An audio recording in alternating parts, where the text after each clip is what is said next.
CJSW presents Body Slam Poetry, an 8-part podcast series about Calgary and Alberta's wrestling legacy in the current independent scene.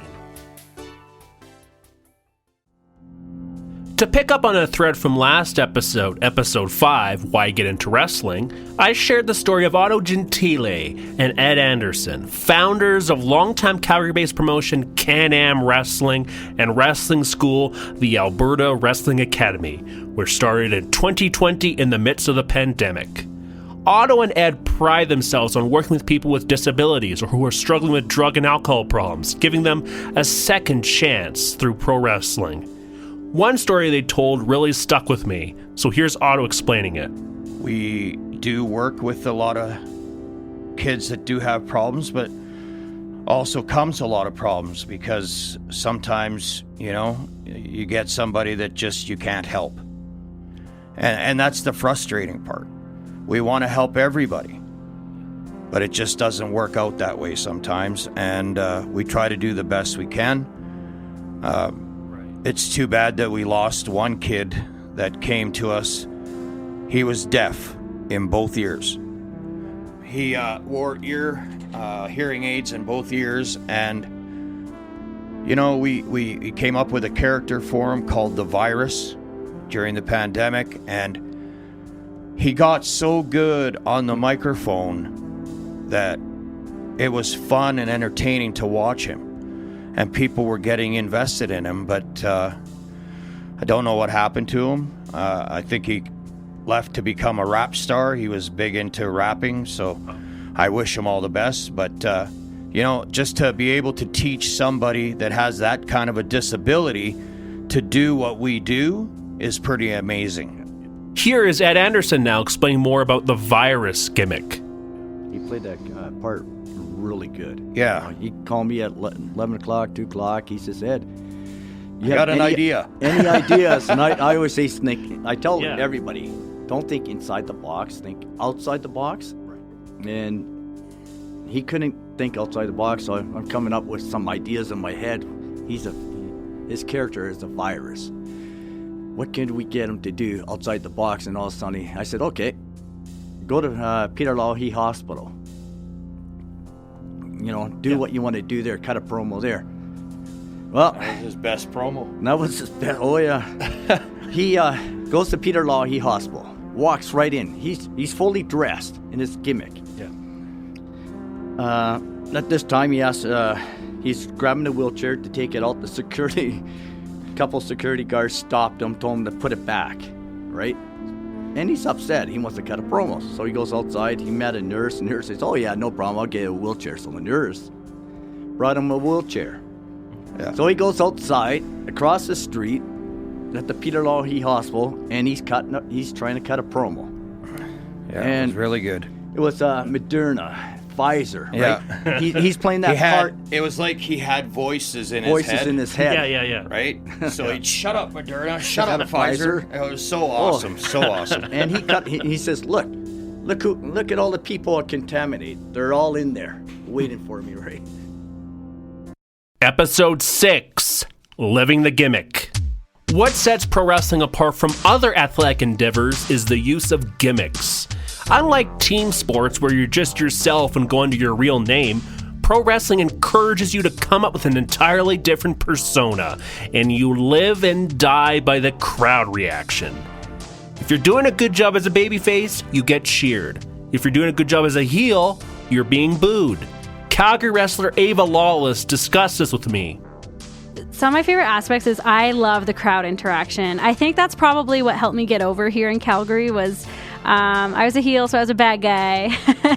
And I just was so mouthy that people, I think, started to find me funny or something like that. And they started to get behind me, and I was like, oh, this is interesting. And then I had one big match, and then the crowd just flipped, and they were with me. So I think one of the main aspects I love is that connection with the crowd. And sometimes when I'm at the merch table, I'll get these little girls, age 7 or up to 12, and they're all like, you're my inspiration. And I'm like, wow, I never anticipated that. But that's definitely one of the most rewarding parts. What Ava described is a funny thing about pro wrestling. If you're a new wrestler on the scene and are a classic good guy, a classic babyface, the crowd might be like, oh, look at this cornball. This guy is lame. And they often get booed. It's almost like they're telling you to cheer for this person. You with your arms folded are like, why would I cheer for this dork? They've done nothing for me. It's why you can't force a babyface. Historically, some of the biggest babyfaces in wrestling history have come from this. An initial babyface push that flops and they get booed, then they lean into being a bad guy heel, and that is how they become popular. Which translates eventually into a successful babyface run down the road. A variation of this happened to Stone Cold Steve Austin, the biggest star in the most popular era of pro wrestling in the late 90s. Austin began his WWE run as a gimmick named the Ringmaster, which Vince McMahon came up with. The gimmick flopped, despite Austin being a generational wrestling talent. Austin won the 1996 King of the Ring tournament, a wrestling tournament where the winner won a crown and a scepter. And no, I'm not kidding. After Austin won, he cut a promo on Jake the Snake Roberts, who he beat and recently became a born-again Christian. This is what Austin said. Talk about your Psalms, talk about John 3:16. Austin 3:16 says I just whipped your ass. Come on, that's not necessary. You can hear the crowd cheer as the Austin 3:16 happens, pinpointing the exact moment when Stone Cold Steve Austin was born. The Austin 3:16 t-shirt transcended wrestling. Speaking as someone who grew up in the late 90s, they're ubiquitous. In the peak of the Attitude Era, WWE sold over 12 million Austin 3:16 t-shirts. And they continue to be sold as retro items today, culminating every year on March 16th, which has become 316 Day. Another example from history of a babyface run flopping, which forced the wrestler to turn heel, which then made them a superstar, comes from arguably the most well-known pro wrestler today. The person who, if you ask someone on the street to name a pro wrestler, they would very likely say former Calgary Stampeder Dwayne "The Rock" Johnson. When The Rock debuted in the WWE, he was Rocky Maivia. He was always smiling, how he was the son of former WWE wrestler Rocky Johnson and a member of the Samoan dynasty, which includes Rikishi, Yokozuna, and the brothers, the Wild Samoans, Alpha and Sika, and later on Umaga, Rosie, Jimmy and Jey Uso, and current WWE champion Roman Reigns. Commentators would bring up Rock's legacy and think they would give audiences a reason to cheer him, but they didn't, and famously would chant things like "Rocky sucks" and "Die Rocky, die" to him. The audience was being force-fed a push star they didn't care for and wanted to let Rock and the WWE know they didn't want it. From that point, Rock joined the Nation of Domination stable, became a heel, showed his natural charisma, started cutting engaging promos, and would drop the Rocky Maivia name and become The Rock we know today. One of the most well-known movie stars in the world. Back to Ava Lawless, I asked her about this, if she preferred being a babyface or a heel, and this is what she said. I personally think being a face is way more difficult. Forcing people to like you is not very easy, you know? Like, people don't like being spoon-fed that. And to be a heel, you just do, like, really crappy things to your opponent. You mouth off at the crowd, you know? You lay a beat down. And to be a baby face, you have to give them something to cheer for. You have to give them something to, like, root behind. So that's definitely one of the more difficult aspects. I talked with Raj Singh, who is currently with Impact Wrestling, about his own experiences. For those that don't know, I'm a bad guy on TV, and I'm especially hated in America. And I'm not going to say it's due to ignorance, but they are coached to not like me because of my ethnicity. And I'm Punjabi Sikh, so I wear a turban on TV, and they're coached to hate that even more. So when I come out there with my Indian music, and it's modern Indian music, so I don't make it where it seems like, you know, like all, you know, religious and stuff. Sure. They boo immediately. But knowing that that's part of my job, and that I'm supposed to have these fans hate me for that time that I'm out there, there's no better feeling than being hated, if that makes sense. Yeah. So like being on that stage, knowing that there's literally millions of people watching it, and that I'm doing my job that I'm asked to do, like, and that I love to do. The story Raj Singh told brings to mind a story Calgary wrestling journalist Heath McCoy, author of the definitive book on Stampede Wrestling, Pain and Passion, told me about Raj's father, Gamma Singh. Gamma Singh. I remember there was so much racism around that character, but there'd be this racist chant against him every week, and he'd sit there and beat his head, and he'd bang on the ring, and like it was killing him, that it was taunting, that it was hurting him, that this was happening, you know. Right. And the crowd would eat it up and get into it, and this racist taunt. And at one point, many times, especially during the '88 Olympics, because the eyes of the world was on was on Calgary more than ever. Right. And I guess Ed Whalen a few times actually said, like, he told the audience, do not say that stuff. We look like idiots in front of the world. We look like racists in front of the world. It's not right. Do not do this, you know? And I guess Gamma was angry with Ed Whalen. He said, what are you doing? You're ruining my heat. Like, he wants people to be saying this to him, right? Gamma Singh definitely had an old school way of thinking when it came to heat, thinking along the more exploitative side. And it's an aspect I'm glad we've moved past, frankly. You'll still see some nationalism angles in major wrestling companies.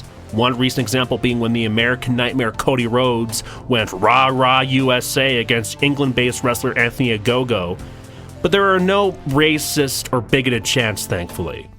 We'll talk more in episode 8, when we talk about queer representation of pro wrestling, of a similar dynamic and how the wrestling world has evolved from having stereotypical queer characters to major wrestling companies employing gay, trans, and non-binary wrestlers and making a part of who they are and the fans embracing them. The possibilities of pro wrestling are endless, and some of the most inventive gimmicks and angles are done in Japan's DDT promotion. Kevin Stebner, who we'll probably talk to in episode 8 as we discuss the punk and wrestling connection, is a big fan of DDT, and this is how he sells it to the layperson. DDT stands for Dramatic Dream Team, and it's truly the most bonkers promotion in existence. Even just like a couple of the match types you may have encountered on the internet. There's like some famous like campground ones where Sami Zayn, like, they suplex each other off of, or no, he does like a backflip dive off of a waterfall. There's matches where they go through entire apartment blocks. There's a wrestler that's a blow-up sex doll that has wrestled multiple matches and has won multiple titles. Yeah. So there's kind of some of those famous ones. There's like, you'll see Kota Ibushi. It's like a rite of passage for you wrestling in DDT to try to wrestle a good match with an inanimate object. They have a title that has been won, the heavy metal title.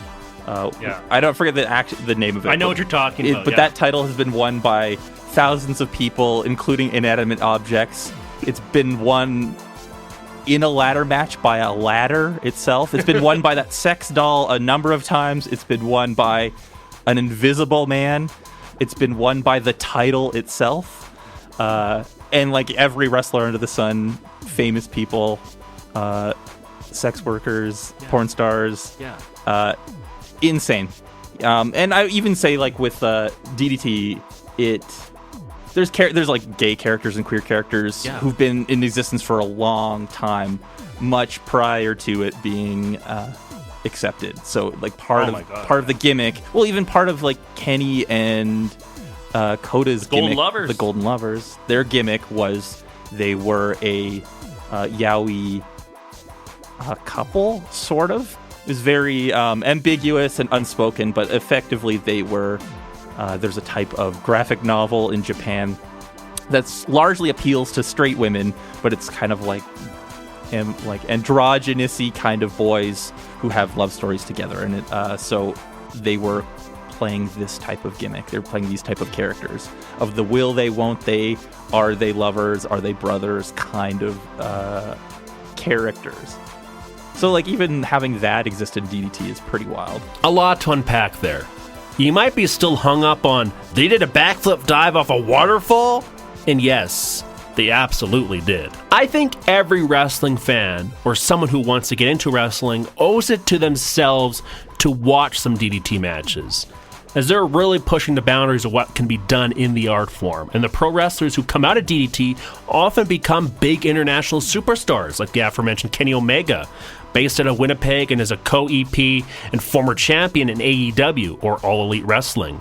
There's also the recent AEW signee, Konosuke Takeshita, who's only 27 years old and just recently moved to America after living in Japan his whole life. In talking about gimmicks, Takeshita is a great case study, as he doesn't really have a quote-unquote gimmick per se.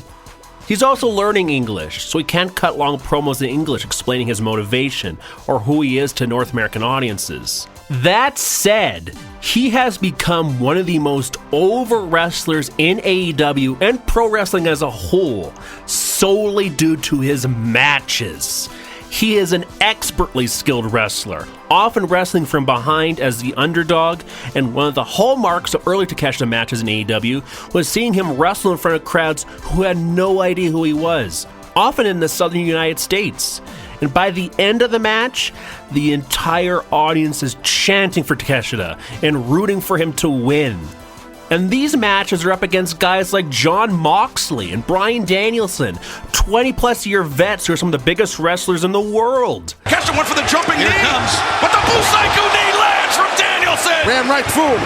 1, 2, now Takeshita able to kick out. Impressive by Takeshita to kick out. But that's motivating Danielson. Despite Takeshita speaking for maybe like 5 minutes total during his first year in AEW, he is inarguably one of the most popular and beloved wrestlers today, solely due to what an amazing in-ring talent he is, which is just so awesome and one of the things I love about modern wrestling. Who are some of the most memorable gimmicks Otto Gentile from Can-Am has seen during his time? This is what he said. I fought a guy that had a gimmick. You remember Leatherface from the Texas Chainsaw Massacre? He had a gimmick like that, and he was really a big boy. Had the mask and had a chainsaw, but not with the chain on it. He had a grinding wheel in it. And when he came out, he would start it and shoot these sparks everywhere, and kids would just scatter. Like he was that scary, right?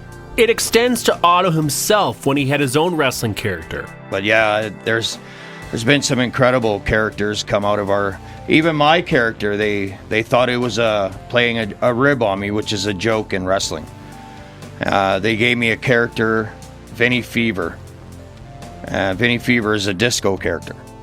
And I'm still known as Vinny Fever to this day. So, I mean, still is. You know, yeah, you gotta take what they give you, embrace it, and make it your own. It's true, as sometimes even the silliest gimmicks on the surface live on, and it's due to the performer selling it. Jim Duggan became Hacksaw Jim Duggan as he brought out a 2x4 with him to the ring and chanted USA, USA. Do I have any idea why he carried a 2x4 with him or what sense that made? I don't.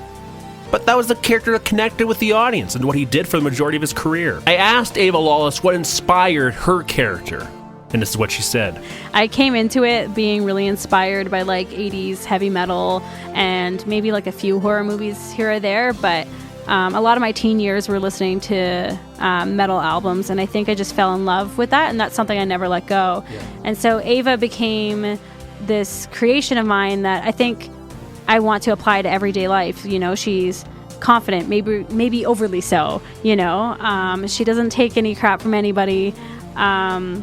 And yeah, just really self-assured and has like this power to her. And so I think I was really inspired by like that metal scene, and that's why I'm always in leathers and spikes. The orange was just, I don't know, it just came along the way, really. Yeah. Some of the best gimmicks in pro wrestling are your own persona turned up to 11, an amplified version of yourself. Some of the best gimmicks also come from a character you can really sink your teeth into, like an acting role where you fully commit. There are different ways to become a pro wrestler and have a successful gimmick, but as long as you've captivated the audience, that's what counts. I have yet another late-breaking addendum for you, the listener.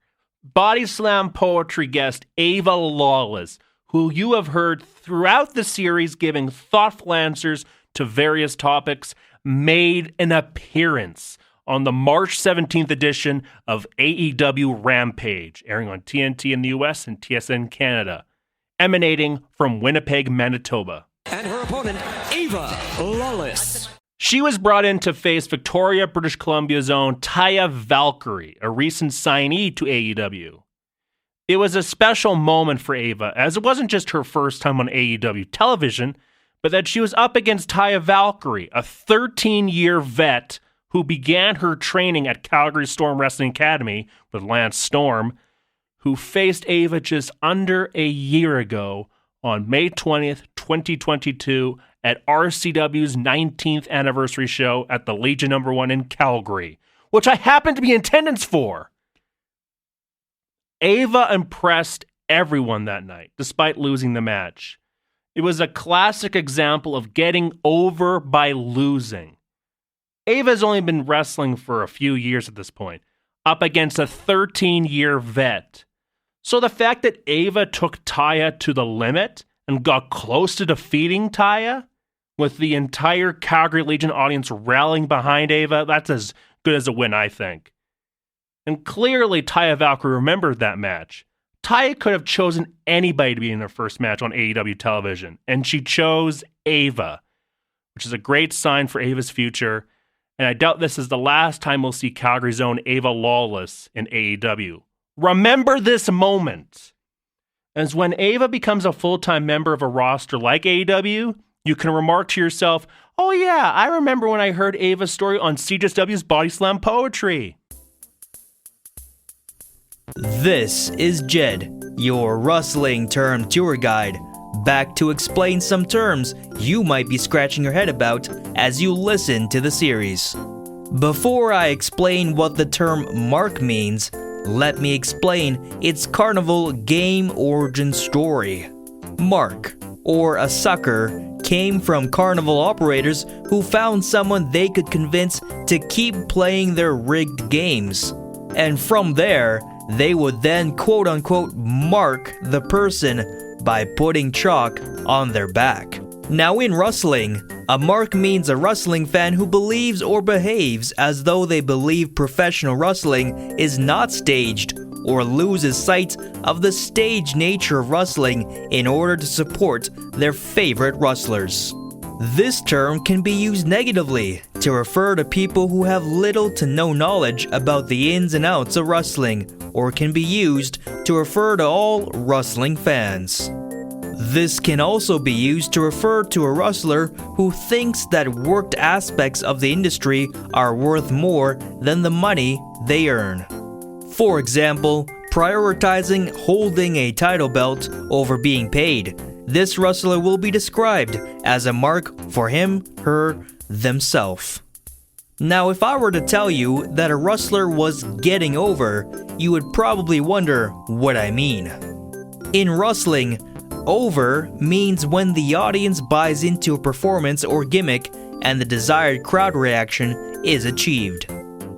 Getting over is building a rapport with the audience.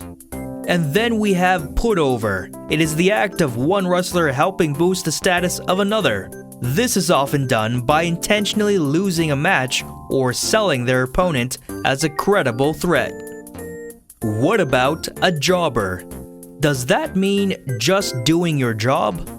Well, in a sense, jobber means an enhancement talent, a wrestler who is there to make the opposing wrestler look better. Job meaning to lose in a wrestling match.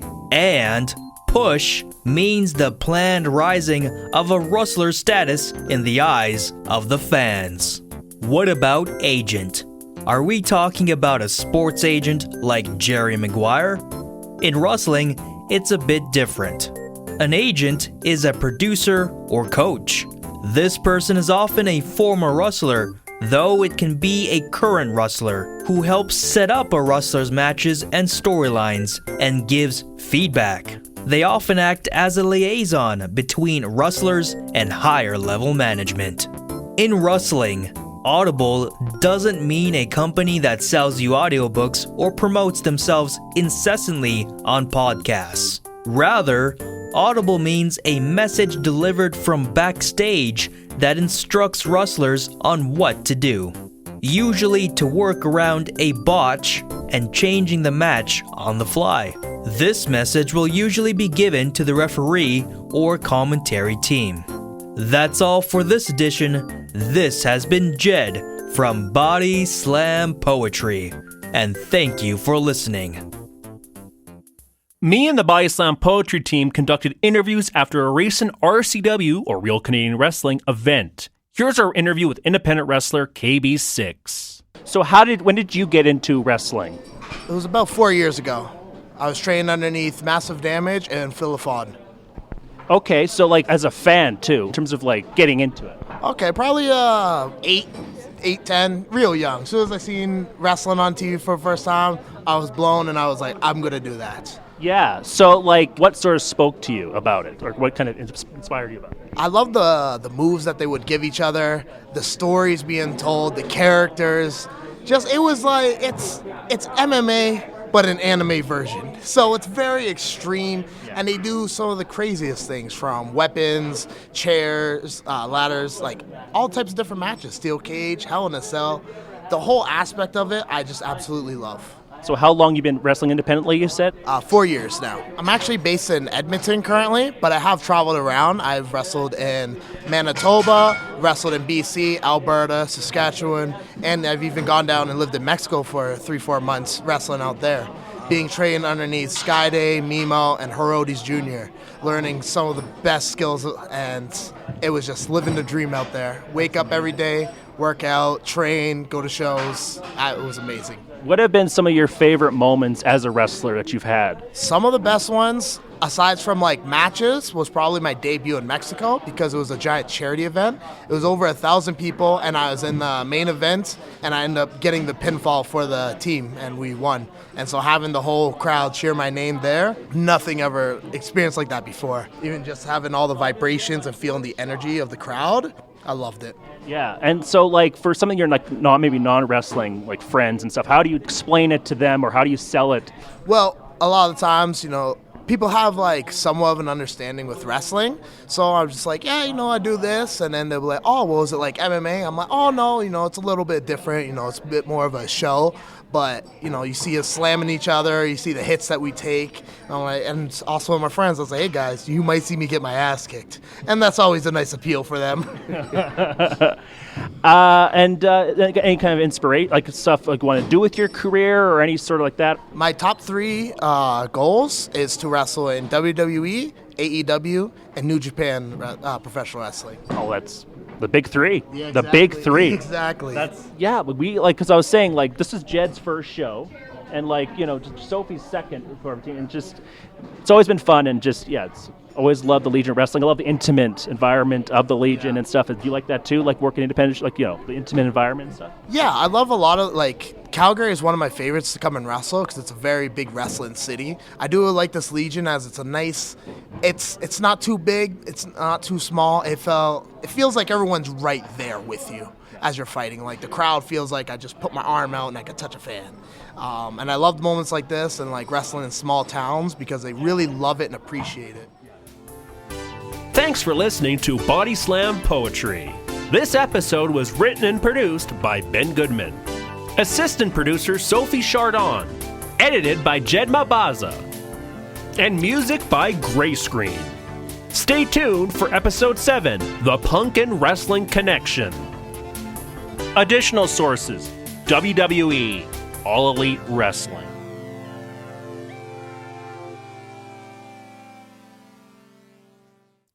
This initiative is made possible by the Community Radio Fund of Canada.